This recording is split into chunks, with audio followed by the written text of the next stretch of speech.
Hey guys, tonight we begin with the divine chaos and cosmic soap opera that is ancient Egyptian mythology. So before you get comfortable, take a moment to like the video and subscribe, but only if you genuinely enjoy what I do here.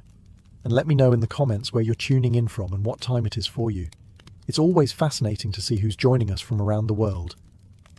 Now, dim the lights, maybe turn on a fan for that soft background hum, and let's ease into tonight's journey together. Let's begin with Ra, the ancient Egyptian sun god and perpetual overachiever.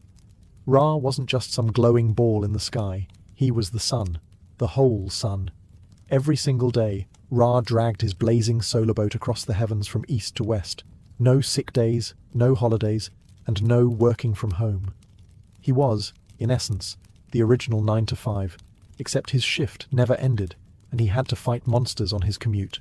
By day, Ra illuminated the world, providing warmth, light, and a great excuse to complain about the heat. But by night, oh, you thought he slept? No. Instead, Ra descended into the underworld, known as Duat, to begin his second job, protecting the cosmos from Apophis, a chaos serpent the size of a skyscraper with a serious grudge. Apophis tried to eat Ra every single night, and every single night, Ra had to outmaneuver him. Imagine finishing a 12-hour shift, only to be hunted by a giant snake in hell. Every single night.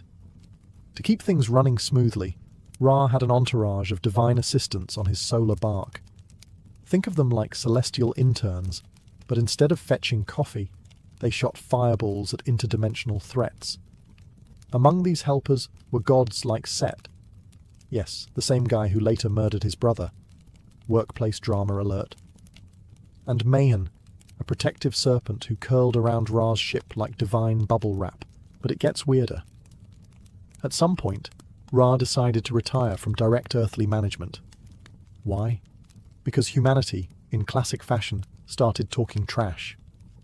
Ungrateful mortals mocked Ra in his old age, so he sent the goddess Sekhmet to handle it, and by handle it, we mean near-total human extinction. After that PR disaster, Ra took a step back and ruled from the sky, letting other gods pick up the slack. Osiris, the god of the afterlife, agriculture, and family trauma. Basically, if you've ever felt simultaneously overworked, betrayed by a sibling, and mildly decomposed, congratulations, you've spiritually connected with ancient Egypt's favorite undead icon. Osiris started out strong, handsome, wise, brought civilization to humanity, invented farming, invented wine, so obviously a legend. People loved him, which, as history shows, is a fast track to getting assassinated by your own brother. Enter Set, his brother, nemesis, and the poster child for middle child syndrome with a gym membership. Set's jealousy wasn't subtle. He literally measured Osiris's body for a coffin, threw a party and said, "Whoever fits perfectly in this mysterious custom-built sarcophagus gets to keep it." Osiris climbed in, because trusting your obviously jealous brother at a sketchy party is peak divine optimism. Set slammed the lid, sealed it with nails and magic, overkill much, and chucked it into the Nile like a glorified fruit basket. Osiris floated to Byblos, because nothing says eternal ruler like being mistaken for river driftwood by Lebanese locals. But Osiris had Isis, wife, sister, sorceress, and the kind of ride or die you only get from divine incest. She found the coffin, brought him back, and then Set stole the corpse again and chopped it into 14 pieces. Yes, 14. Because 13 would have been too predictable. Isis, unfazed, went on a continent-wide body part scavenger hunt. She found 13. The missing piece? His, Pharaoh's scepter. Let's just say she improvised with a gold replacement. Ancient Egyptian mythology, weirdly into embalming, incredibly casual about prosthetics. With a little necromancy, Isis revived Osiris long enough for one magical night. Cue ghost baby Horus. Osiris then respectfully retired from life, took a desk job in the underworld, and became the divine judge of souls. Think, HR manager of eternity, but with scales and crocodile demons. And there he remains, dignified, mummified, and ironically more powerful dead than alive. Moral of the story? Never accept furniture from your siblings. Always marry a competent witch. And sometimes the best way to run a kingdom is to run it from the grave. Let's talk about Isis, the goddess who had everything. Beauty, wisdom, magical powers, and a family tree that looped around like a Mobius strip. She was the wife and sister of Osiris, which in ancient Egyptian terms basically meant it's complicated but normal. Isis wasn't just any goddess. She was the goddess. The OG multitasker. Protector of the pharaohs, inventor of healing spells, mother of Horus, necromancer, shapeshifter, and occasionally bird-headed grief tornado. Basically, she was the Hermione Granger of ancient Egypt, if Hermione had also been into embalming and strategic revenge. Her most iconic move? Reassembling her husband after Set chopped him into 14 artisanal death nuggets. She scoured Egypt for his dismembered limbs, like some divine scavenger hunt sponsored by trauma. She found 13. The 14th, let's just say it was the important part, missing. So she built one, out of gold, then used it to magically conceive a child. You can call it creepy. Egyptians called it devotion. And then she raised her son Horus alone while hiding in the swamps, fending off crocodiles, assassins, and the occasional demon. Picture a single mom living in a haunted marsh, nursing a bird-headed baby while cursing anyone who got too close. And you thought your maternity leave was rough. Isis was also a master manipulator, in the best way. She once tricked Ra, the sun god, into giving up his secret name, which was basically his divine password, by poisoning him with a snake she created herself. That's right, she invented a snake just to blackmail a god. Then healed him, because that's just good networking. She became so powerful that even regular Egyptians started modeling their lives after her. She was a symbol of love, grief, magic, fertility, and I will raise my dead husband, destroy my enemies, and still make dinner by sunset energy. Isis wasn't just a goddess. She was the entire empire's emotional backbone. The woman who said, "Sure, my brother husband got murdered and dismembered, but I have glue, a falcon child, and rage-fueled magic. I'm fine." And now, the Avenger. Horus, god of kingship, the sky, and dramatic revenge arcs. If Isis was the tireless single mum, and Osiris the murdered dad-turned-underworld manager, then Horus was the angry teen trained from birth to punch his uncle in the face. Which, to be fair, was considered divine justice. Born in secrecy in the Nile Delta swamps, Horus spent his early years being nursed by Isis and protected from Set's assassins, snakes, scorpions, and whatever else haunted Egyptian wetlands. Picture Spider-Man's origin story, but with more bird heads and maternal resurrection magic. Once Horus hit divine puberty, he did what every good mythological child does, vowed revenge, and so began the longest, pettiest custody battle in history. Horus claimed the throne as the rightful heir to Osiris. Set said, "Nah, I murdered your dad fair and square." The gods said, "Let's hold a celestial courtroom drama that lasts 80 years. Yes, 80. Because nothing says timeless myth like bureaucracy. The court proceedings included boat races, magic duels, transformation battles, and, yes, one infamous episode where Set sexually harassed Horus, tried to humiliate him with divine fluids, and Horus's response was to catch it in his hand, throw it in a swamp, and then Isis trapped Set's own stuff in lettuce and fed it back to him. You read that right. Welcome to ancient mythology. No refunds. Eventually, after enough slapstick divine warfare to rival a Looney Tunes marathon, the gods ruled in favor of Horus. He claimed the throne of Egypt, his missing eye was magically restored after Set gouged it out in a brawl, and he became the living embodiment of pharaonic power. And that eye? The famous Eye of Horus, symbol of protection, healing, and "don't mess with me, my family invented necromancy." It's still one of the most recognizable icons from ancient Egypt, worn by rulers, soldiers, and modern tourists who think it looks cool on a tattoo.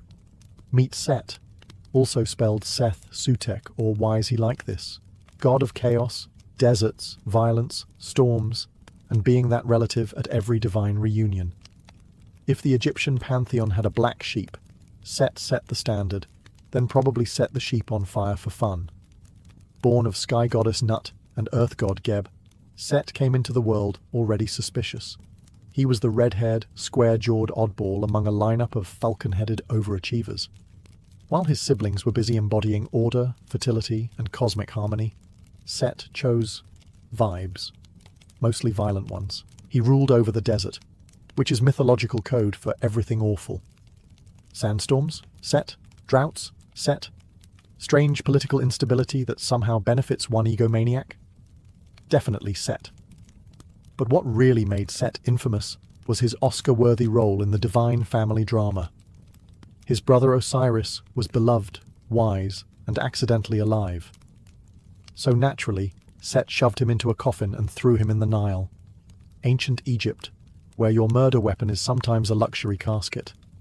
When Isis retrieved Osiris's body, Set doubled down, chopped it into 14 pieces, scattered the parts like mythological confetti.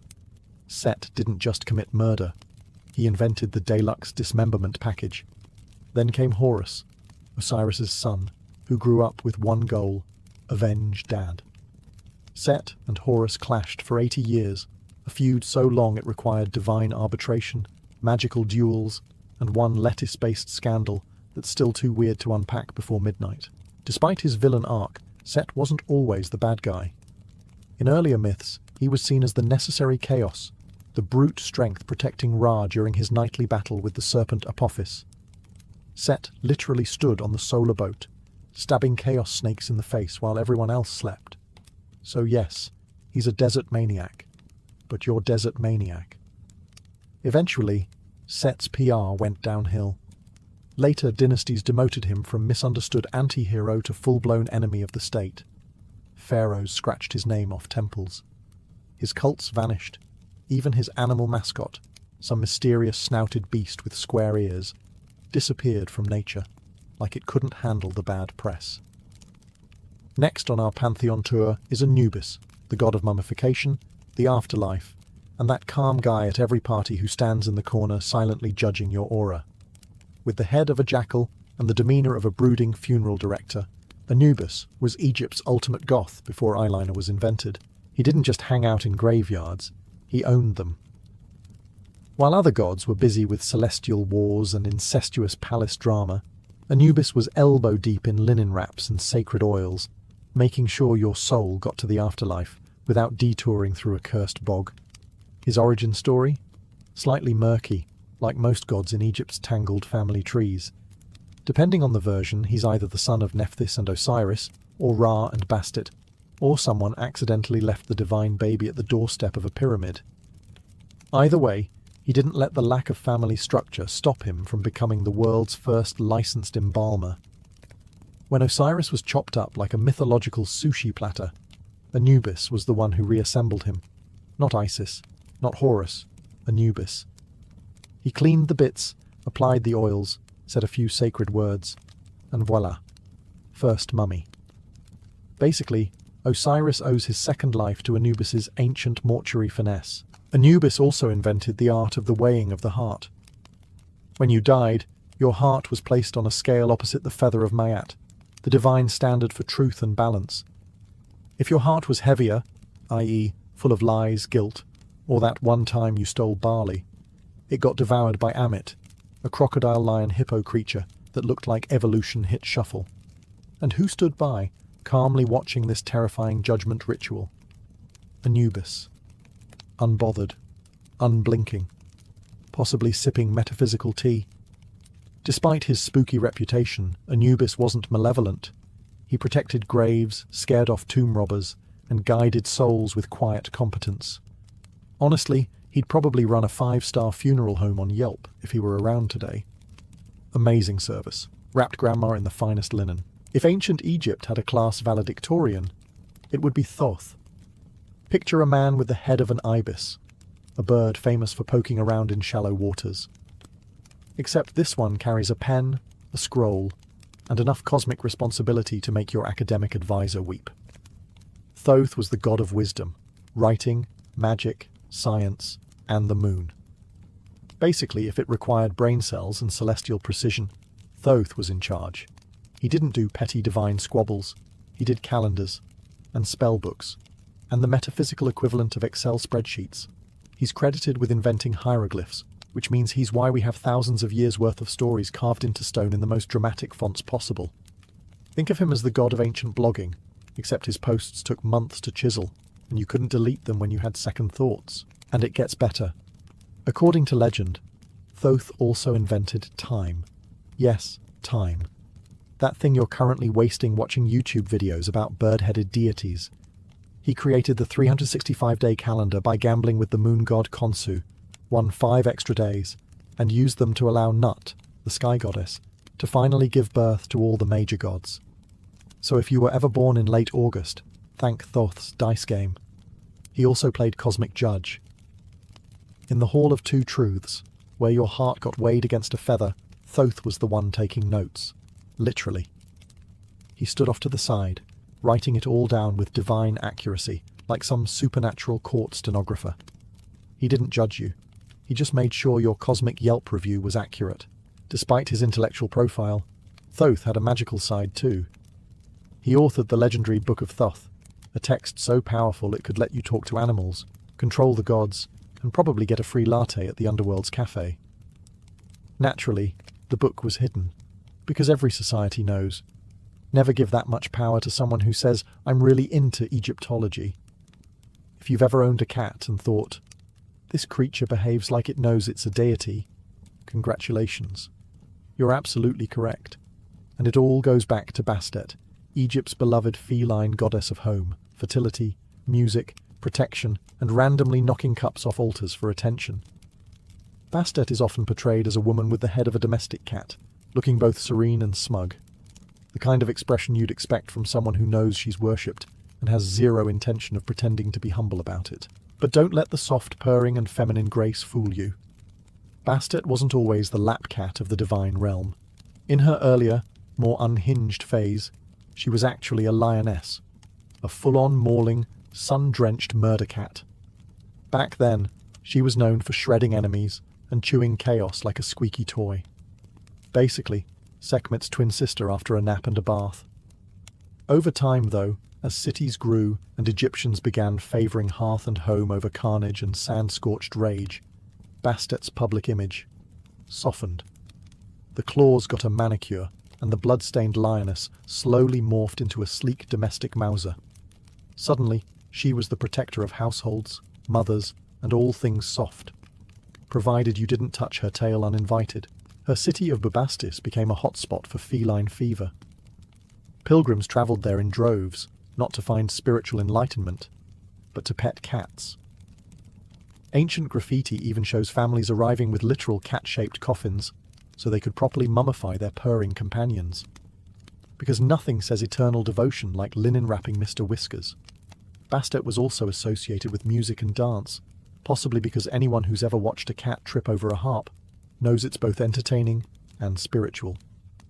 At her festivals, women would shake sistrums, musical rattles, drink heavily, and celebrate joy, femininity, and the fact that cats do not care about your rules. But woe to anyone who harmed a cat in ancient Egypt. Bastet's wrath was legendary. Killing a cat, even by accident, was often punishable by death. Yes, that's right. Trip over your tabby, and the next thing you know, you're being judged in the afterlife by Anubis and public opinion. Hathor, the original party goddess of ancient Egypt. She had cow ears, a sun disk on her head, and the divine authority to make you fall in love, start dancing, cry uncontrollably, or all three within 10 minutes. Basically, she was the embodiment of your favorite chaotic friend at a wedding reception. Hathor was the goddess of love, beauty, music, dancing, fertility, motherhood, and most importantly, beer. Yes, an actual goddess of beer. The ancient Egyptians were far too practical to leave something that's sacred in mortal hands. Often depicted as a beautiful woman with the ears or full head of a cow, Hathor was not just your average celestial dairy queen. She was also a nurturing mother to the pharaoh, a guide to souls in the afterlife, and the kind of deity who could make even your worst haircut feel sacred. But don't get too comfortable. Hathor had a past. She was once a terrifying force of vengeance under the name Sekhmet, the lioness goddess who nearly obliterated humanity because Ra got a little cranky. You know, typical overreaction. Luckily, the gods had a foolproof plan. Get her drunk. Ra tricked her into drinking 7,000 jugs of beer dyed red so she'd think it was blood. Sekhmet drank herself into a divine stupor, passed out, and woke up as the much gentler, cuddlier Hathor. That's right. Ancient Egyptian theology includes a hangover redemption arc. As Hathor, she presided over wild festivals like the Festival of Drunkenness, which was exactly what it sounds like. Music, dancing, wine, questionable choices, and everyone pretending it was religious. Think Coachella, but sponsored by temples. Hathor temples were sacred spaces filled with music, incense, sistrum rattles, and probably a few confused goats. Worshippers came to her for fertility blessings, dream interpretation, or just a good cry after being ghosted by a scribe. In the afterlife, Hathor was said to welcome the dead with milk, music, and the same comforting energy as your favorite aunt. If your aunt happened to wear gold and channel raw cosmic femininity, meet Sekhmet, the lion-headed goddess of war, plague, vengeance, healing somehow, and waking up every morning choosing violence. She wasn't just fierce. She was the ancient Egyptian version of an apocalypse button that Ra could press whenever humans got too sassy for their own good. It all started when humans, in typical human fashion, started mocking Ra in his old age. You know, the all-powerful sun god who literally kept existence running. The audacity. Ra, feeling a bit sensitive and possibly without his morning coffee, decided that a gentle warning wouldn't cut it.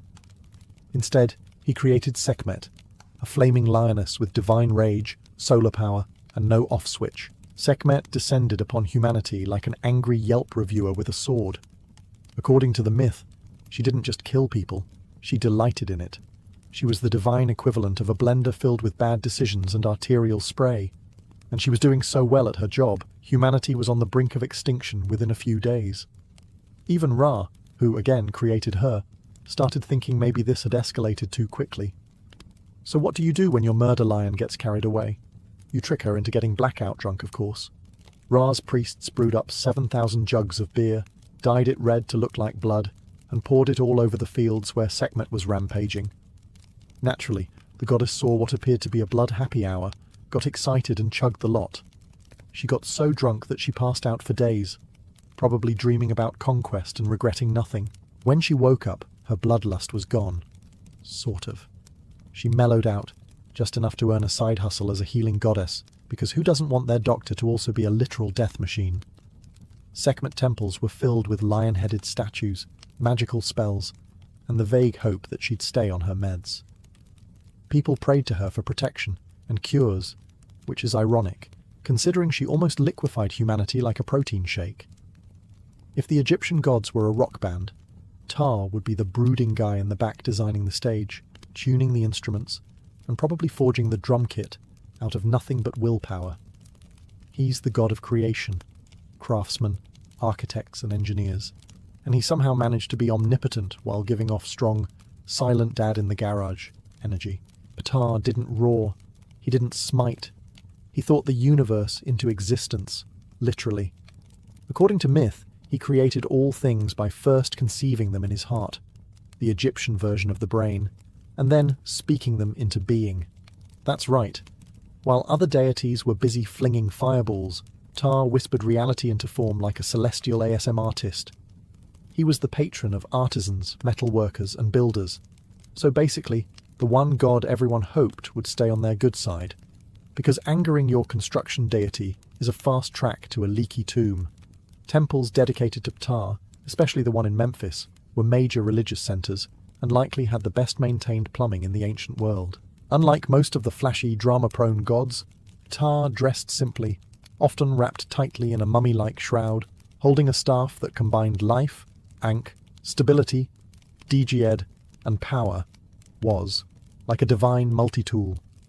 His skin was often painted green, a symbol of rebirth and regeneration, or possibly just because he worked too many night shifts without sunscreen. Despite being a creator god, Ptah rarely inserted himself into myths. He let others hog the limelight while he quietly invented the concept of limelight. He wasn't interested in love triangles or cosmic warfare. He had blueprints to draw, sacred geometry to sketch. He was, in short, a god for people who alphabetize their spice racks and build furniture without needing to curse IKEA. Even the gods respected him. When major theological rewrites happened in Egypt, Ptah was always grandfathered in. He was too useful to leave out. Some even believed everything, including the other gods, were first imagined by Ptah and then spoken into existence, which would make him the original law master. Nephthys, the goddess of morning, night, and I'll just be over here while everyone else gets credit. If Egyptian mythology were a soap opera, Nephthys would be the character who appears in every episode, solves everyone's problems, and is never invited to the rap party. She's the sister of Isis, Osiris, and Set, which already sounds exhausting, and yet somehow managed to stay relatively sane. While Isis was the divine main character, and Set was busy being the unhinged villain, Nephthys was just doing the work. Always in the background, lighting the incense, whispering prayers, and quietly holding the world together while everyone else threw lightning bolts and tantrums. Her main gig? Protecting the dead. Nephthys was there in every major funeral rite, standing beside Isis to mourn the deceased, sing dirges, and hold hands while ancient Egyptians crossed into the afterlife. If Osiris was the ruler of the underworld, Nephthys was the funeral director with a clipboard and a calming voice, and despite all that, she constantly got overshadowed. Even her most famous myth involves her disguising herself as Isis to sleep with Osiris. Which, let's be clear, is peak mythology weirdness, but also deeply on brand for someone whose love language is, "I'll be whoever you want, I guess." From that extremely awkward union came Anubis, the jackal-headed god of mummification, because nothing says complicated family tree like your child being born from accidental necromancy and identity confusion. Nephthys didn't start wars. She didn't chase glory. Instead, she was the patroness of lamentation, the one who stood beside your tomb and mourned you sincerely, even if she barely knew you. She was like the emotionally mature sibling at a dysfunctional Thanksgiving, sipping wine quietly while the others argue about divine succession. Worshippers saw her as a protector, a soft but firm force that guided souls and comforted the grieving. She was moonlight to Isis's sunlight, the cool shadow to all that overexposed drama. And while she rarely got temples to herself, her name was whispered in every sacred rite involving death, rebirth, and the cosmic version of therapy. If the Egyptian pantheon had a moody teen with a cosmic skateboard, it would be Khonsu. Known as the god of the moon, time, healing, and occasionally vengeful chaos, Khonsu is one of those deities whose vibe changes dramatically depending on which century you're consulting. In his most flattering version, Khonsu is a lunar healer. He glows softly in the night sky, measuring the passing of time with every wax and wane. Ancient Egyptians believed he helped women conceive, protected travelers, and even drove away evil spirits, kind of like a holy nightlight with medical training. But don't let the soft moonlight fool you. Khonsu had a temper. Some stories describe him as a bloodthirsty god who fed on the hearts of the wicked. Just casually devouring human essence while moon-gazing. One second he's healing disease, and the next he's reenacting a slasher film in your dreams. Duality. He was often depicted as a young man with a side lock of youth, wearing a lunar disk and crescent moon on his head, and wrapped like a mummy, because apparently the moon never ages and never dresses for the weather. Sometimes he holds a crook and flail like Osiris. Other times he's just busy glowing ominously while contemplating your fate. One of his most famous moments comes from the Khonsu the Traveller myth, where a statue of him is sent from Thebes to a distant land to heal a foreign king. And guess what? It works. So naturally, the locals try to keep the statue. Because who wouldn't want a moon god who cures migraines and glows in the dark? But eventually, Khonsu's statue decides it's bored and returns home, like a magical Uber with commitment issues. Pharaohs and commoners alike prayed to Khonsu for healing, fertility, and protection, but they probably did so with one eye open.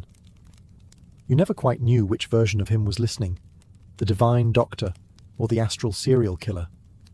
Before Pinterest made pottery cool again, there was Khnum, the ram-headed Egyptian deity who quite literally moulded mankind from clay on his divine potter's wheel.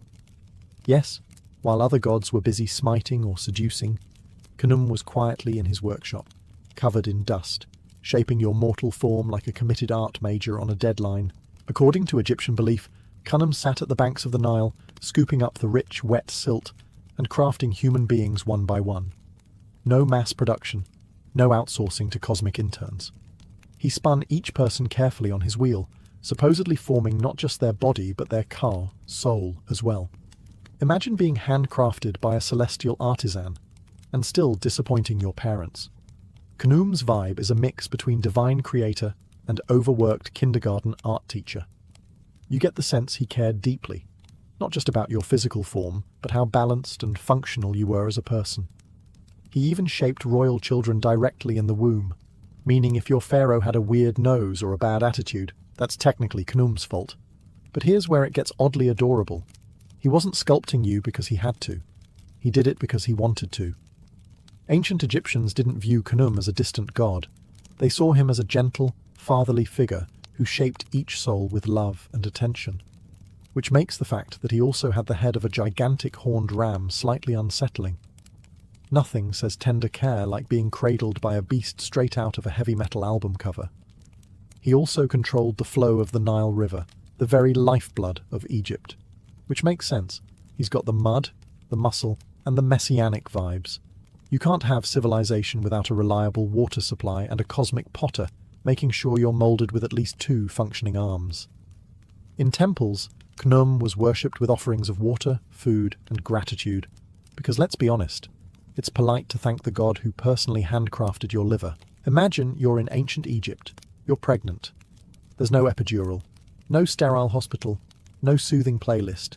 Just sand, sweat, superstition, and a labor force of midwives invoking a terrifyingly adorable goddess named Taweret. Taweret, which means the Great One, was a hippopotamus-shaped goddess with the limbs of a lion, back of a crocodile, and the kind of maternal stare that could silence even the cockiest pharaoh. In other words, she was a living, do not mess with this mother, warning label. Despite her intimidating hybrid form, Taweret was the protector of women in childbirth, guardian of mothers and babies, and the divine embodiment of, don't test me, I'm nesting. She stood upright, belly round with pregnancy, often shown holding the Essa amulet, the Egyptian symbol of protection, which in her case doubled as a cosmic no trespassing sign for evil spirits. And believe me, ancient childbirth needed all the protection it could get. With no medical science, no reliable antibiotics, and a high chance of things going very, very wrong, ancient Egyptians turned to Taweret like a spiritual bouncer guarding the womb. People placed her image on amulets, headrests, bedposts, and even mugs, which basically makes her the ancient world's version of putting Mama Bear stickers on your SUV. She was everywhere pregnant women went, silently radiating, "Try me, demon. I dare you." But Taweret wasn't just about brute strength. She was maternal, kind, and deeply symbolic. Hippos, while cute in cartoons, are lethally protective in real life, especially the mothers. Egyptians knew this. They saw the fierce devotion of mama hippos and thought, yes, that's what I want guarding my labor. And fun fact, even household furniture was decorated with her image. You couldn't even nap in ancient Egypt without Taweret looming above you, like a divine doula from hippo hell. Though she didn't have temples or flashy priesthoods, Taweret was beloved. She was worshipped in homes, whispered to during labor, and thanked every time a baby and mother survived. In Sharabas, the Nile is not just a river, it is a god with teeth. Every 10 years, when the river rises too early or too high, the villagers remember their ancient oath, a promise carved in limestone and ritual. Give Sobek a virgin bride, or he will take everything, fields, children, boats, breath.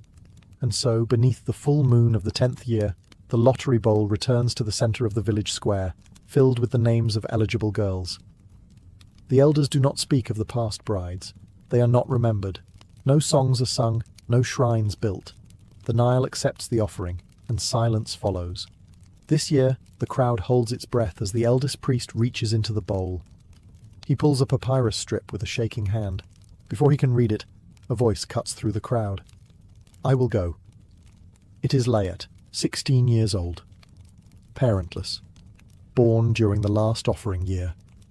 No one expected her name to be drawn, not even included. She has no family to lose her, no lineage to protect her. But no one expected her to step forward before the name is even spoken. "I volunteer," she says again, voice steady. Gasps ripple through the villagers. The priest stares at her, stunned. "Child, the gods have not chosen." "They have," she interrupts. "They always take a girl. Better it be one who walks willingly. Some say she is brave. Others say she is mad, but no one stops her. At dawn, they dress her in white linen and crown her with lotus. A procession winds down to the riverbank, solemn and slow. The water glistens gold beneath the rising sun, but no one sings. Layet wades into the Nile without looking back. The current pulls at her dress. Crocodiles surface nearby, jaws open in reverence or anticipation. The crowd shudders. Somewhere, a mother weeps, and then she's gone. No scream, no thrashing. The water closes over her like a secret. The villagers turn away, relieved, believing they have fed the beast for another decade. But beneath the surface, something else begins. Layet is not dead. She is descending. There is no surface anymore. No sky. No air. No sound. Layet descends into a silence so thick it seems to press against her skin like fabric. But she does not drown. The Nile wraps her in liquid arms, cool but not cruel. Her linen gown floats around her like petals. The deeper she sinks, the warmer the water becomes, not boiling but comforting. Alive. She expects death, teeth, the tearing of flesh. Instead, she is guided. Eyes open, she sees shadows move alongside her, long and slow. Crocodiles, 12, 24. They glide with purpose, forming a procession around her like priests escorting a queen. None touch her. Their golden eyes gleam, unblinking. Then the riverbed appears, but it is no ordinary mud and silt. It is stone. Green stone. Massive steps descend into a temple carved from the bones of the earth. Pillars rise, chiseled with ancient glyphs, glowing faintly with emerald light. Strange plants sway without current. Bioluminescent fish dart like fireflies. The crocodiles part and vanish into hidden crevices. Layet stands, barefoot, unshivering, on the marble floor of a submerged palace. The door before her is obsidian, veined with gold. It breathes, it watches, and it opens. Inside, a grand hall stretches into shadows, filled with the scent of river moss and lotus. Statues of gods she's never seen, half human, half animal, line the walls. Incense burns underwater, impossibly, curling like smoke inside a dream. At the far end, on a throne carved from jade and bone, sits the god. Sobek. He is not merely a crocodile with legs, nor a man with fangs. He is both, and more. His shoulders ripple with strength. Scales shimmer like oil in sunlight. His jaw could bite through stone, yet his eyes are old, intelligent, watching her with something that feels like hunger, but not for flesh. Layet drops to her knees. "I was not afraid to die," she whispers. "Good," rumbles Sobek, his voice a flood in her bones, "because you were never meant to." He rises, the hall darkens, the walls hum. "You are not here for sacrifice," he says. "You are here for revelation." The throne room was too vast for echoes. Its waters did not ripple. The stillness was unnatural, like the inside of a held breath. Sobek stepped down from his jade throne. Each movement sent low vibrations through the floor, like distant thunder. Layet remained kneeling, heart steady. Her instincts whispered danger, but something colder had taken root in her. Curiosity. "You expected death," Sobek said, circling her like a slow current. "You offered yourself to the river. Why?" Layet lifted her eyes. "Because it would be better than waiting. Better than watching them throw another girl into your jaws while pretending it was piety." Sobek's lip curled into something between amusement and warning. and you thought yourself clever." "No," she said. "I thought myself free." Sobek stopped. For a moment, the silence deepened. Then he tilted his great head. "You are not here because of courage, or sacrifice, or foolishness." His voice dropped to a growl. "You are here because your blood carries his name." Layat frowned. "Whose name?" Sobek raised a clawed hand, and the green stone of the wall behind him shifted. Glyphs surfaced, old, scarred, forbidden, a jackal, a scorpion, a serpent of red fire. Set. Layat's breath caught. The god of storms, the breaker of harmony, the betrayer of Osiris. "I'm descended from Set?" Sobek's eyes narrowed. "You are his echo, his ash, his seed." The throne behind him cracked slightly. For 1,000 years the Nile has kept balance, order, sacrifice, but the desert rises again. The sky fractures, gods stir, war is coming. Layat tried to stand. The water thickened, pulling at her legs like honey. "And you," Sobek said, "are not prey. You are betrothal." "To you?" "To what comes after," he answered. "You are the hinge, the key, the bridge between storm and flood."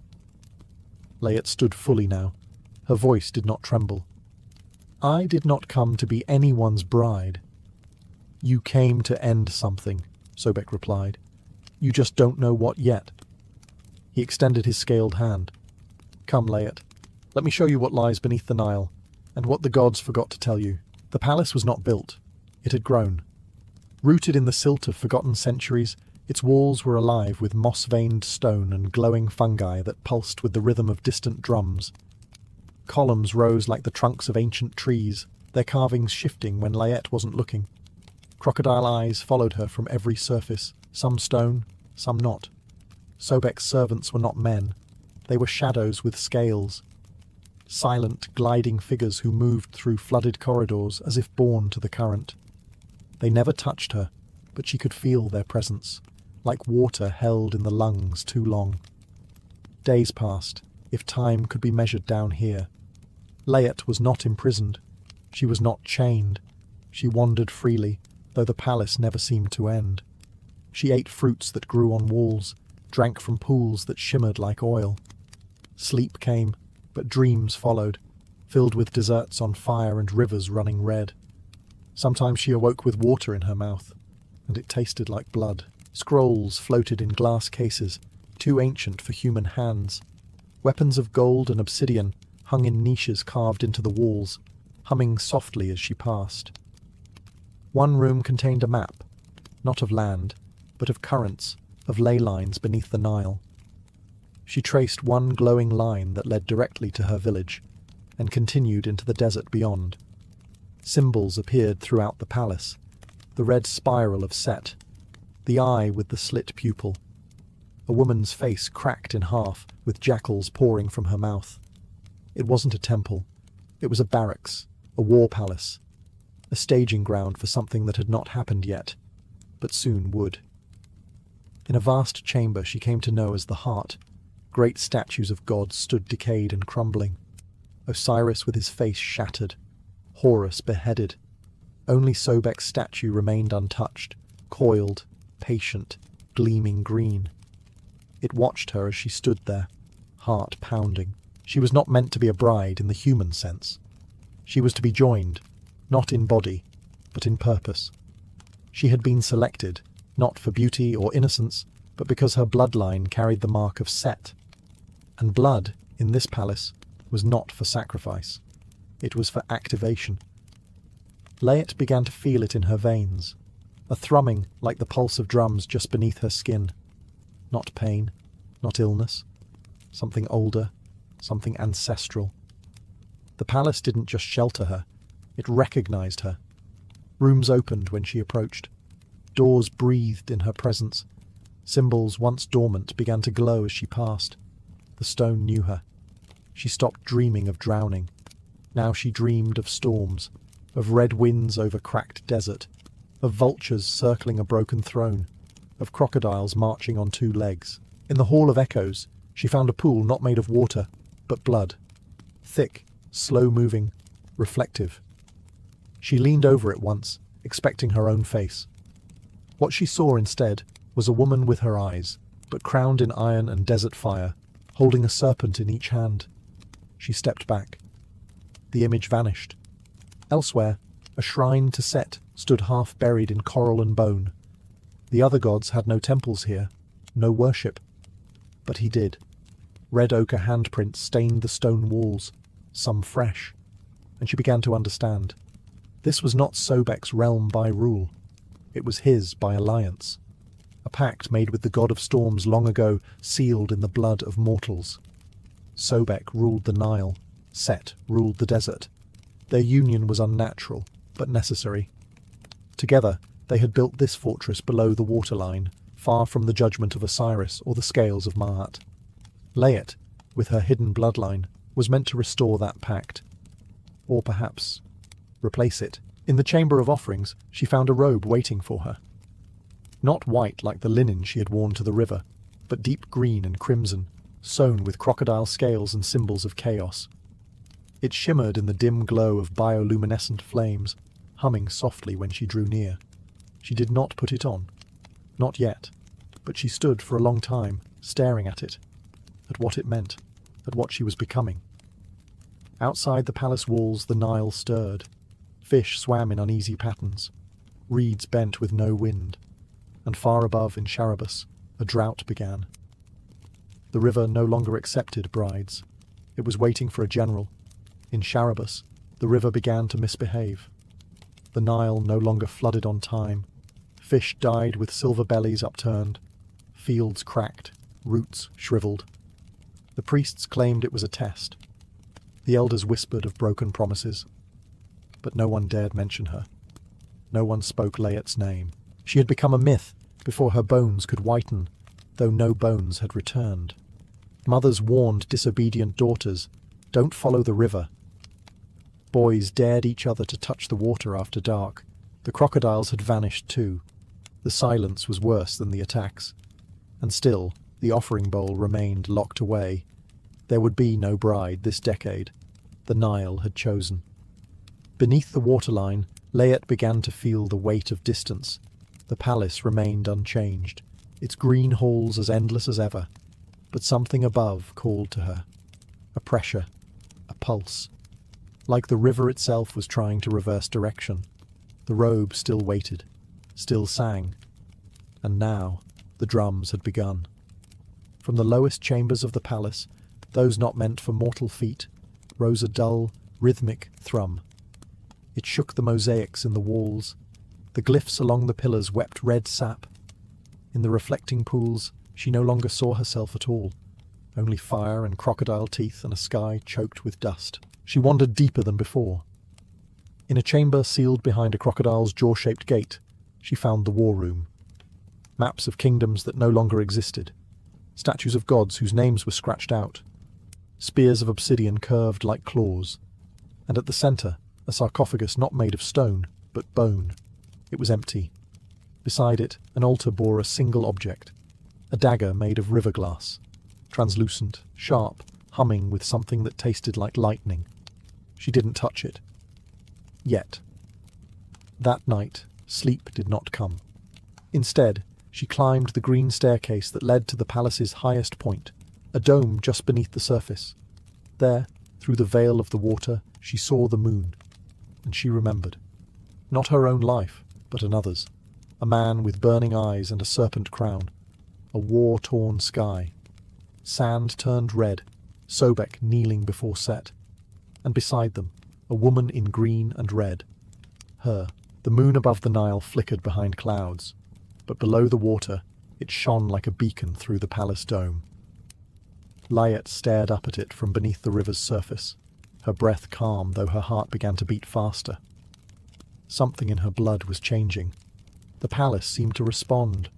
Walls trembled, lights flickered, glyphs once dormant began to shimmer with soft red glow. The robe in her chamber no longer waited. It called. Its sleeves fluttered in still water, as if impatient. Layet didn't resist. She slipped into the garment, and the moment it touched her skin, the warmth returned. But it was not from the fabric. It came from within. Her veins lit up like river lines on a map. Not pain, not ecstasy, a recognition. She walked the halls differently now. The palace bowed to her.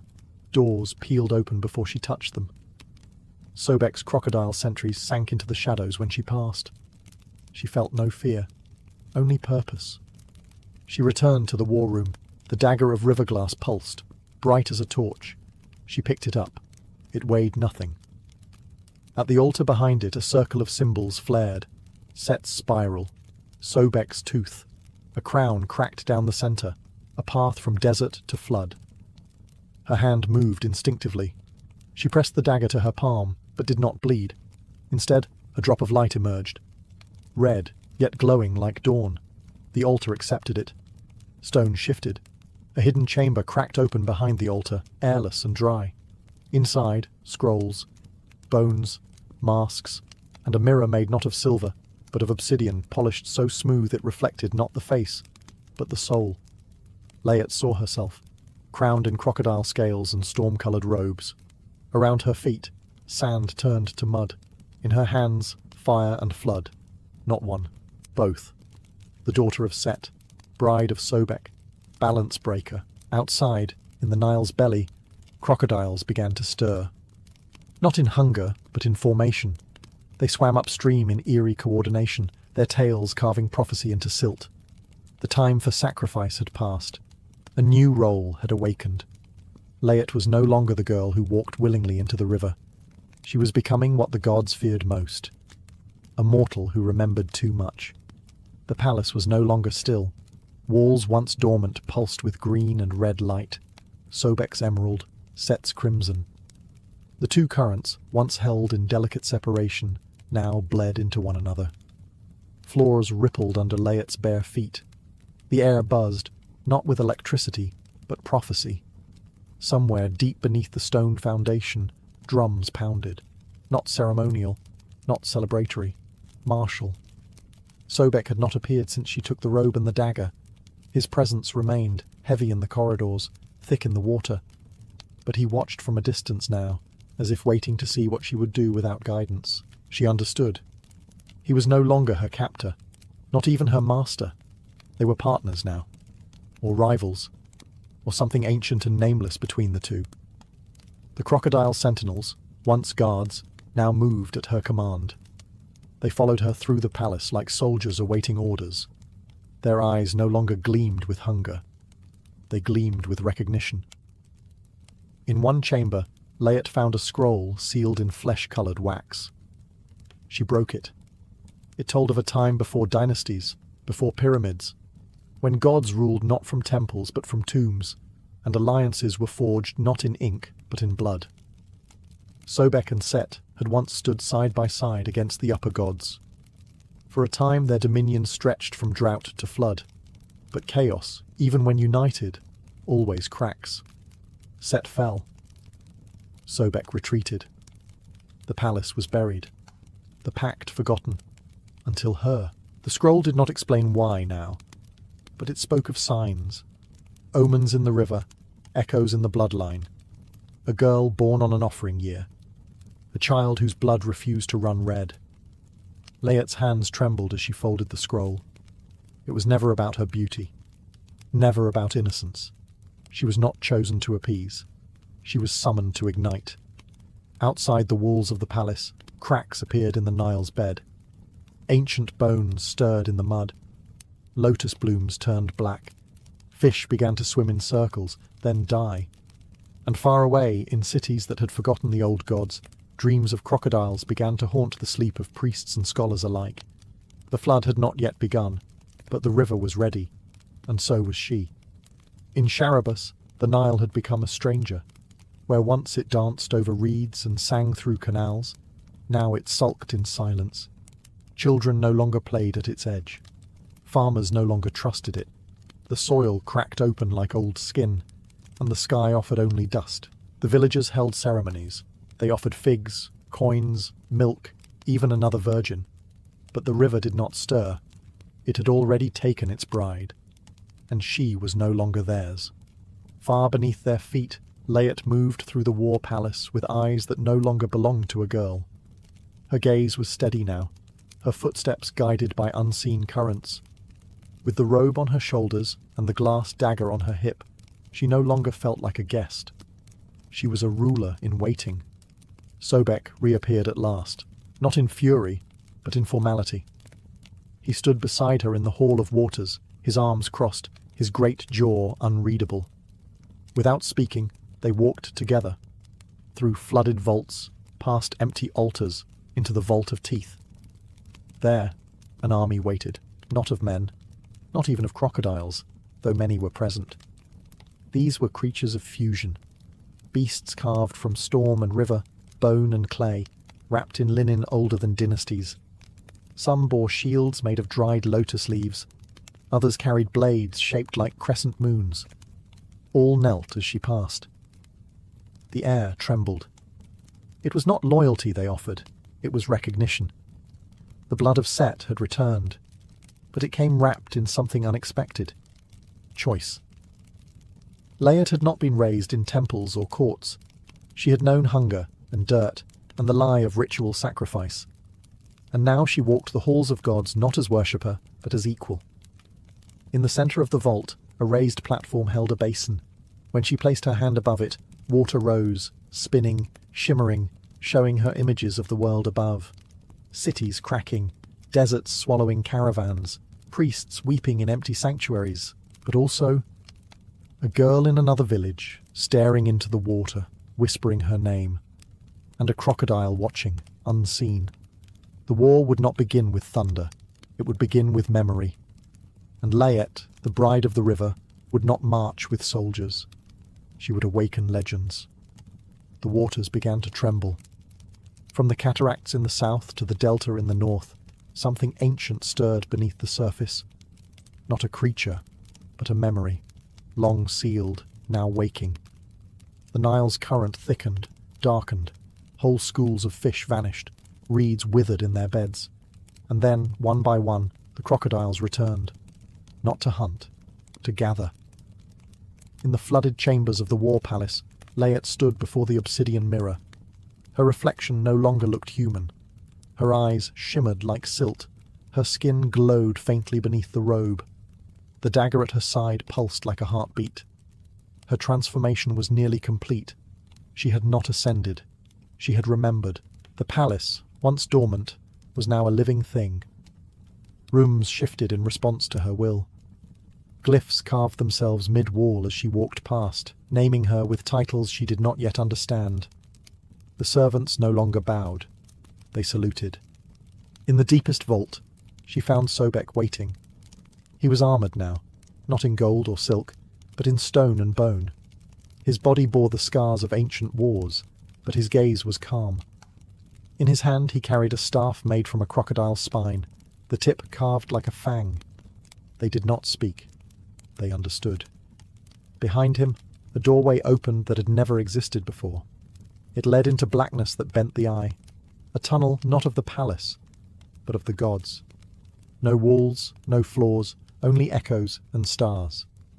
This was the corridor between realms, where gods whispered and mortals shattered, and now Layet would cross it. She took a final look behind her. The palace that had held her, changed her, chosen her, it did not vanish. It folded, collapsed like a mirage. It had given her what she needed. She stepped forward, and the Nile responded. Above, in temples long abandoned, statues of crocodiles cracked open, revealing beating hearts of green stone. The water surged, but it did not flood. It waited. Because what approached was not just war, not vengeance, it was correction. The gods had forgotten the pact. But the river had not, and its bride was ready to remind them. The Nile split, not in flood, but in silence. At dawn, under a sky the colour of wet clay, the river's surface shimmered with unnatural calm. Fishermen stood at the banks, nets forgotten in their hands. Children cried without knowing why. Elders fell to their knees, whispering names not spoken in centuries. And from the water, Layet rose. No longer girl, no longer bride, crowned in green stone and river gold, Robed in a fabric that moved like storm clouds and flowed like silt, she stood atop the current as if it were solid. The dagger at her side glowed with quiet fire. Behind her, crocodiles lined the banks in perfect rows. Not beasts, soldiers. Sharabaz was silent. Some fell prostrate, some fled, but no one spoke her name. She walked into the square, where the offering bowl still sat, untouched since her descent. Layat reached in, not to draw a name, but to shatter it. The bowl cracked down the middle, split clean by a single word she spoke in a language older than any temple. The pact was broken, but not by Sobek, not by Set, by them, the mortals, the priests, the cowards who threw girls to the river and called it obedience. Now, the river had returned the favor. From the horizon, winds screamed, hot desert gales, laced with sand and sparks. From the other direction came the cool breath of the flood. The two met above the village, swirling into a storm that never touched the ground, only watched. Layat turned her eyes skyward. She saw the gods, not in form, but in feeling. Osiris trembling, Ma'at retreating, Thoth scribbling too fast to understand what had shifted, because it was no longer their story. Layat spoke again, and her voice carried like thunder underwater. Not loud, but heavy.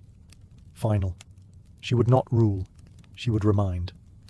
Sobek appeared beside her, not as a monster, but as a companion. He bowed, not in worship, but in acknowledgement. Set did not appear. He didn't need to. His heir had already done what he never could. Laid down war without battle, restored fear without blood, balanced chaos with choice. And as the storm dissolved into mist and the villagers dared to breathe again, the Nile whispered through the reeds, "The river remembers, and so does its bride." Before kings carved their names into stone, before temples echoed with hymns to Ra, the stars ruled the night. They were not lifeless embers, but gods, shimmering daughters and sons of Nut, the sky goddess.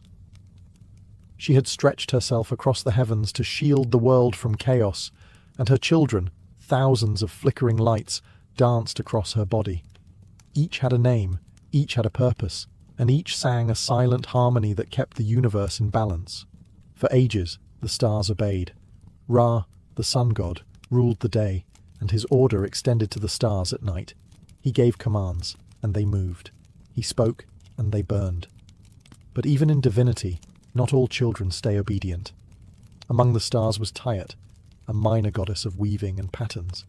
She was not bright, not feared, not carved into temple walls, but she saw more than most. And what she saw was control, masked as harmony. What mortals called balance, she began to see as tyranny. She wove warnings into her constellations, patterns that defied Ra's commands.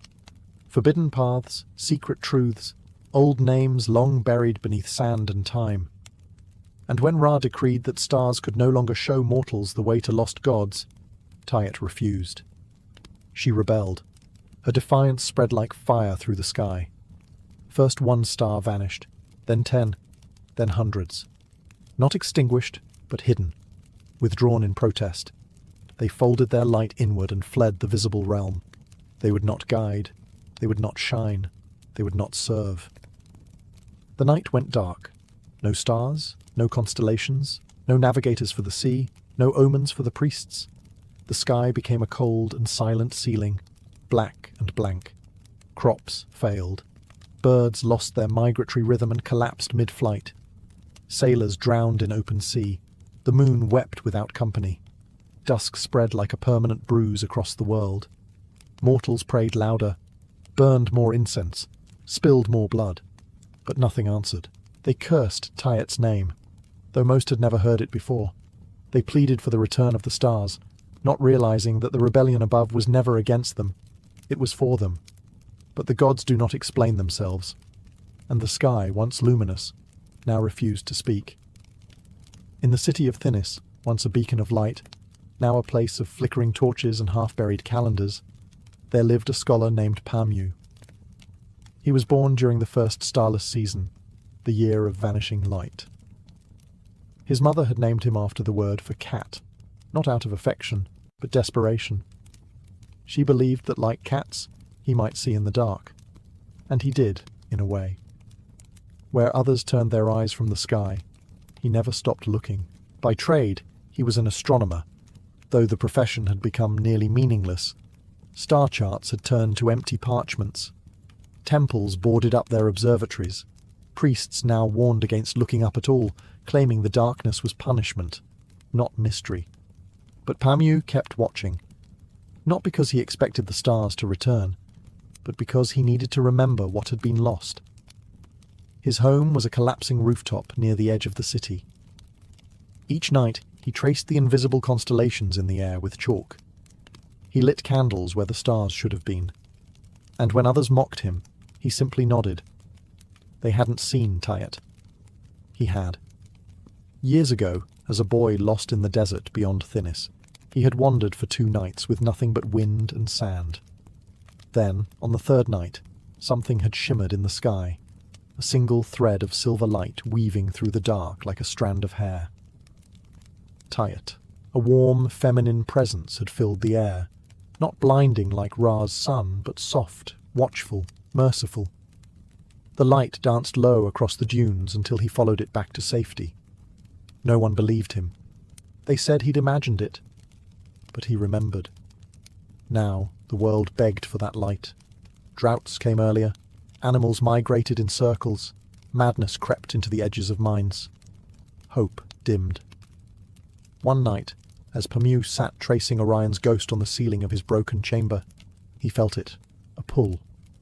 Not from the sky, but from within. A whisper of movement, not sound, as though something had stirred behind the blackness above, something watching back. And when he slept, he dreamed not of darkness, but of thread, being handed to him by a woman made of starlight. Pamu awoke before dawn, though the word had lost meaning. The sky was always grey now, like wet ash stretched thin across the heavens. He hadn't dreamed in years, not properly. But this time, he remembered the vision clearly. Tayet, cloaked in strands of light, placing a glowing thread into his hand. When he opened his fingers, nothing was there. But the feeling remained. That morning, as he walked through the crumbling streets of Thinis, a quiet urgency pushed him east, beyond the granaries, past the dry wells, toward the forgotten part of the necropolis where no one dared visit. There, hidden behind broken obelisks and cracked idols, stood the last temple of Nut. It was a ruin. Vines had overtaken the pillars. The roof had fallen in. Its pools were dry, its altars bare. But deep inside, in a chamber carved with constellations that no longer shone, a single flame flickered. A blue flame, cold and low. And beside it sat an old woman. She wore robes of indigo dust. Her eyes were milk white, but she saw him before he spoke. "You're late," she croaked. Pamu froze. "You've seen her," the woman said. "She gave you the thread." He nodded slowly. The Oracle of Nut, believed dead for a decade, smiled without teeth. "Then it's begun." She told him the stars had not abandoned the world. They had retreated, fled to the folds between time, where they waited for a mortal brave enough to retrieve one of their own. But it would not be a journey of sky and distance. It would be a journey upward, into the very body of Nut herself, into the divine realms, where gods breathed history into being. No mortal had walked that path since the beginning, and none had ever returned. But Tayet had chosen him. There was a cost, of course. To find one star and return it to the sky, he would have to betray Tayet, bind her rebellion, and end her exile. Only then would the stars consider shining again. He left the temple with the sky pressing heavier on his shoulders than ever before. He had wanted to find the stars. Now, the stars wanted to find him. The journey did not begin with footsteps. It began with a thread. That night, in the silence of his rooftop chamber, Pamu found it waiting, glowing faintly on his floor like a strand of moonlight dropped from the sky. He reached for it, and it moved, not away, but upward, pulling gently, as though inviting him to follow. He climbed, not stairs, not ropes, but light. The thread extended into the air, through the crumbling ceiling, into the dark sky above. When he touched it, his feet left the earth. Gravity sighed and let go. He rose, slowly at first, then faster, into a sky that should have been empty. But above the veil of mortal darkness, another sky bloomed. Not with stars, but with memory. He passed through layers of stillness, windless, timeless. Cloudless fields of cold blue air. He saw no stars, but the impressions of them, ghosts of constellations traced faintly on the inside of the firmament, like chalk rubbed thin. Nut's body stretched above him, vast and maternal, her arms arched across eternity. Pamu floated toward her, the thread still in his grasp. Every inch he rose, a memory surfaced, not his own, but the world's. He passed forgotten gods, cast-off myths, crumbling monuments suspended in sky as if lost in a sea of belief. He saw the first calendar, the last priest of a ruined temple, folding a papyrus star map as the lights faded. A sailor screaming at the ocean, lost under the first starless sky. These were offerings, hints of what had been taken. Then, a gate. It was not built. It had always been. Shaped like an eye. Closed. Carved with symbols he could not read but somehow understood. Only the chosen. Only the willing. Only the one who remembers the light. The thread tightened in his hand. It pulled toward the gate. But something else stirred nearby. A presence. Familiar. Warm and dangerous. He turned. There she stood. Tayet. Not radiant, not monstrous. Simply watching. Not as a goddess, but as a witness. She said nothing. And Pamu, dangling between the world he left behind and the sky that had exiled its own children, stood trembling. Not from fear, from choice. She stood without sound, without light. Yet Pamu knew it was her. Tayet, the star who rebelled, the goddess who vanished, the whisper in his desert memory. Now, here in the space between sky and realm, she appeared not as radiance, but shadow draped in shimmer. She was clothed in threads of collapsed constellations, stars knotted into her braid like old wounds. Her eyes were ancient, tired, burning. And still, she said nothing. Pamu clutched the thread in his hand tighter, the one she had given him in dream. It glowed faintly, now pulsing against his palm like a heartbeat. He opened his mouth to speak, but no sound came. Not because of fear, but because truth here did not require words. She raised one hand. The thread in his grip flickered. Then, behind her, the sky cracked. It wasn't thunder. It was a memory of Ra, of decree, of stars punished for disobedience. A burst of flame spiraled into the void beyond, swallowing fragments of sky like it was feeding. It reminded him. This journey had a cost. He was here to retrieve a star. Just one. A sacrifice to satisfy Ra's conditions. One star returned to order, in exchange for the rest to return to the sky. Pamu looked at Tayet and knew, suddenly, devastatingly, that she was the one Ra wanted. Not a star. The rebel. The symbol of disobedience. The price for peace. He had not been chosen to find a star. He had been chosen to betray a friend. Tayet stepped closer. Her voice, when it finally came, was like the wind stirring desert dust. Dry. Measured. "They sent you to fix the sky," she said. "Not to understand why it broke." Pamu swallowed hard. "The world is dying." "And so are the stars," she answered. "But death is not always the enemy. Sometimes it is the proof that we lived on our own terms." She touched the thread between them. It trembled. "Walk through that gate," she whispered, "and the sky will return. But not this sky, not my stars, only the obedient ones."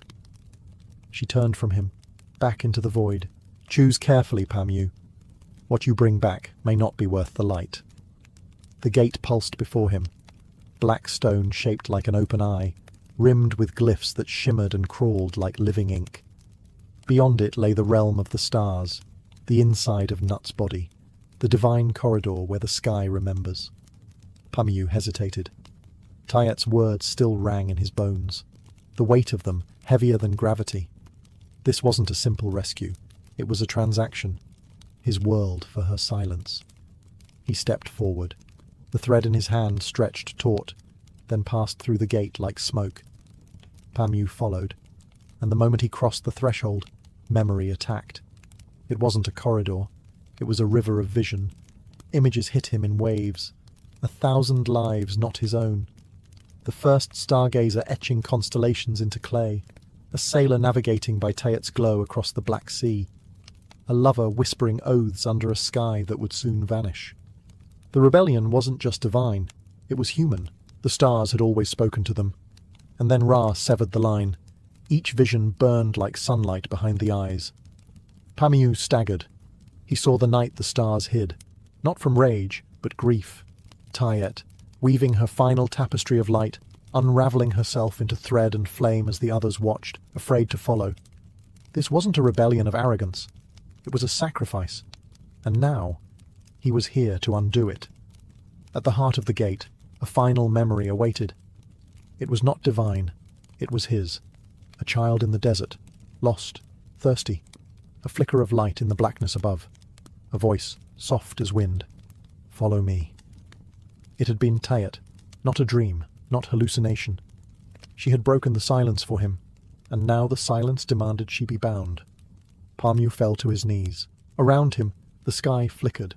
Stars, countless stars, watching from behind the firmament like frightened children behind curtains. They waited for him to choose, to save one, or to release them all, by offering Tayet as the scapegoat. His hand trembled. The thread in his fingers was no longer glowing. It pulsed like a heartbeat. His. Hers. The gate waited. The sky listened. Beyond the gate of memory lay the court of flame. There was no ground, only light, folded and layered like silk in a sandstorm. Pamu floated toward it, carried by the last pulse of the thread. His feet never touched anything, yet he moved, drawn into a chamber that had no walls and yet enclosed all space. Here, the gods were not statues. They were forces. Ra burned at the center, a sphere of shifting gold and white fire. Around him orbited silent shapes, deities he'd only read of in temple walls now eroded by time. Ma'at, her feather blazing with logic. Thoth, a script etched into the air itself. And beside them, shadowed and watchful, Horus, Bastet, Sekhmet. They had been waiting. Pamu did not speak, but his thoughts were bare, as if peeled open like fruit in their presence. He was shown a vision. Earth, bright again, stars glittering in obedient patterns, fields blooming, rivers flowing, priests singing praises once more to the gods who had been silent for so long. And at the center of it all, one star returned, Tayet, not shining, bound, fixed to the sky by divine chains of law, her rebellion erased, her light reabsorbed into the system she once defied. Peace, yes. Order, yes. But not truth. Ra's voice, when it came, was not thunderous. It was calm, a bargain. Return her, it said, and the night will shine again. Reject the pact, and let the world rot in shadow. Pamu felt the weight of humanity behind him. Thirst, hunger, madness in the eyes of children who'd never known stars. They needed him to say yes. They needed light. But he also felt the warmth of Tayet's glow, quiet in his memory. The warmth that had led him from the desert. Not a command, a choice. In his hand, the thread no longer pulsed. It burned. He looked to Ra, then to the distant edge of the chamber, where a faint shimmer waited. Not a star, not a goddess, a friend. One who gave him direction when the rest of the universe offered only silence.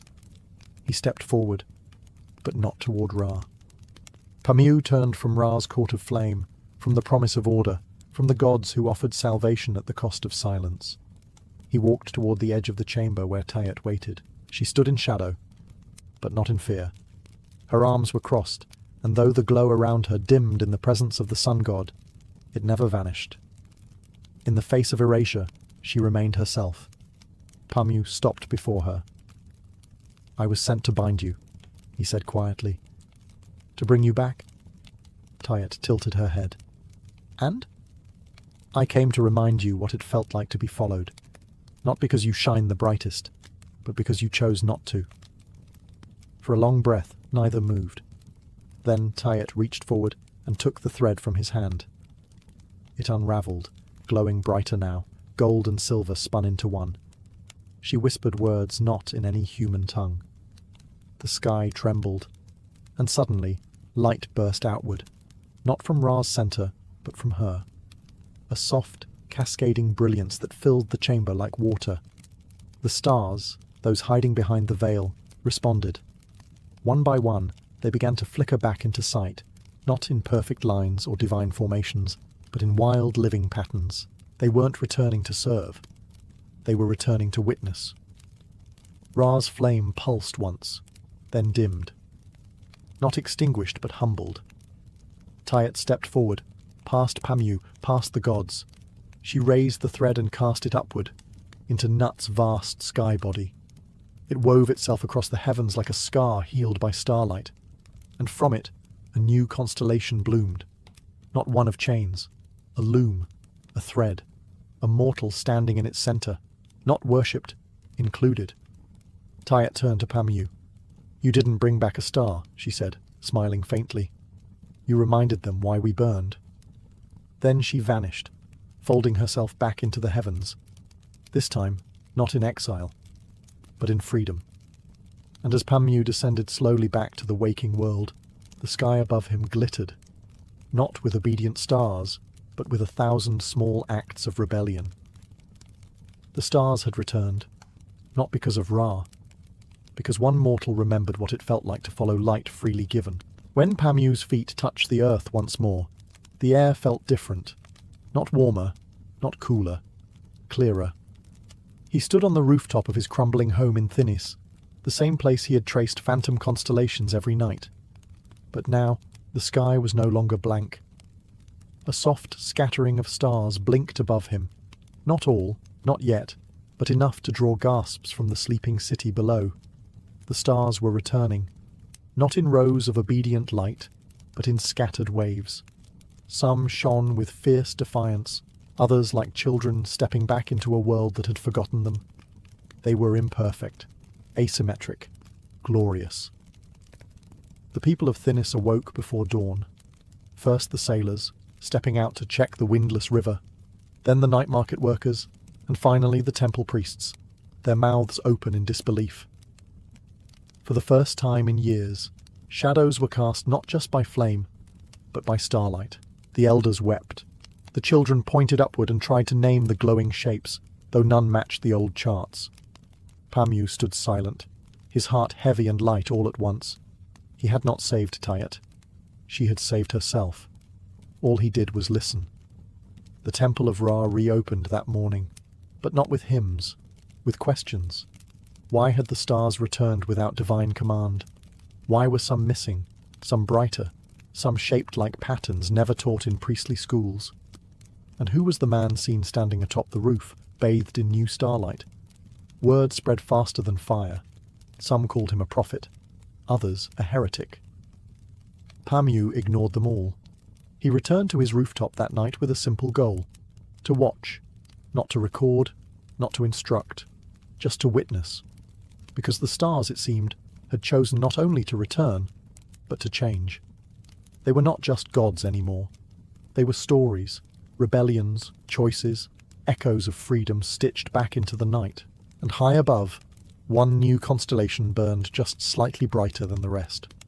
A loom, a thread, a figure standing at its center. Not immortal, not divine, just a man who remembered the light. The stars had returned, but not quietly.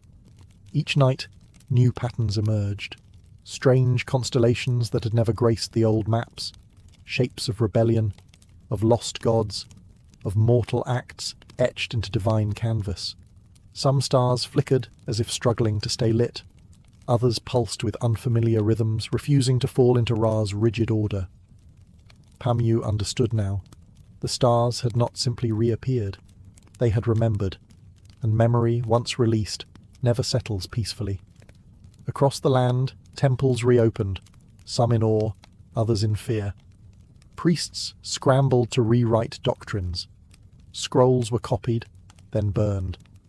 Farmers rejoiced as plants began to grow beneath a gentler night sky. Sailors whispered that the waves had changed direction, as if guided once more by ancient light. But with light came conflict. Tayet's constellation shone clearly now, always just a little apart from the others. Defiant, radiant, impossible to ignore. And in some cities, that visibility bred resentment. Offerings were made to Ra to dim her. Old chants were revived to purify the heavens. But the sky did not obey, not anymore. And deep within Pamu's bones, something else began to stir. A new awareness. He had not just walked the path between stars. He had been marked by it. The thread, though no longer visible, remained within him. Sometimes, when he closed his eyes, he could hear the stars speaking, not in words, but in emotion, in pressure, in pull. They remembered him, and they remembered Tayet. They remembered everything. He began keeping a new kind of star chart, not of positions but changes, which stars pulsed differently, which patterns rewrote themselves overnight. His scrolls grew chaotic, tangled, almost alive. The sky was not static. It was adapting, and he suspected it was preparing. One evening, as he stood beneath the constellation of the Loom, a single star flared brightly, then vanished. Gone. Not fallen, withdrawn. A warning, a signal? He didn't know. But the message was clear. The sky was not finished. It had begun with silence, returned with rebellion, and now it was watching what mortals would do with the light they begged for, because the stars may forgive absence, but they never forget betrayal. The stars no longer asked permission. They danced freely now, sometimes in spirals, sometimes in chaos, but always in meaning. The sky became less of a chart and more of a tapestry, woven new each night. Tayet's Loom constellation remained steady near the horizon, never the brightest, but always present, a fixed reminder of choice, not command. And Pamu, once an outcast scholar, was now something stranger, not a priest, not a prophet, a listener. People came to him, not for answers, but for stories. Children asked what the new constellations meant. Elders whispered memories of when the stars disappeared, and how differently they felt now that they'd returned. Sailors gave him new names for shifting clusters. Farmers claimed their fields grew stronger under the irregular living sky. No two nights were the same, and that was the gift. Pamu spent his days charting not where stars were, but why they moved. He began teaching others how to read sky emotion, not prophecy but feeling. A practice born not of Ra's laws, but Tayet's rebellion. Star watching became poetry again, dreaming again, sacred and uncertain. Then, one evening, the Loom flared. A single thread of starlight unspooled from the constellation and drifted low, visible only to Pamu. He reached for it, trembling, and felt a pulse, soft, familiar. The same energy that once pulled him into the heavens now circled back. A message, a summons, or perhaps an invitation. He didn't follow it. Not yet. But he knew that one day another would. Because the stars had never truly vanished. They had hidden, yes. Rebelled, yes. But not to punish, to teach. To remind mortals that obedience was not the only path to light. Sometimes the brightest flame comes from those who say no, and sometimes the most sacred act is not worship, but remembrance. In the quiet hours of night, when the wind stilled and the sky shimmered with chaotic beauty, Pamu would look up, close his eyes and whisper, "Thank you for leaving." And then, softer, "Thank you for coming back." Because now, when the people looked up, they no longer feared the dark. They waited for what the stars would choose to become.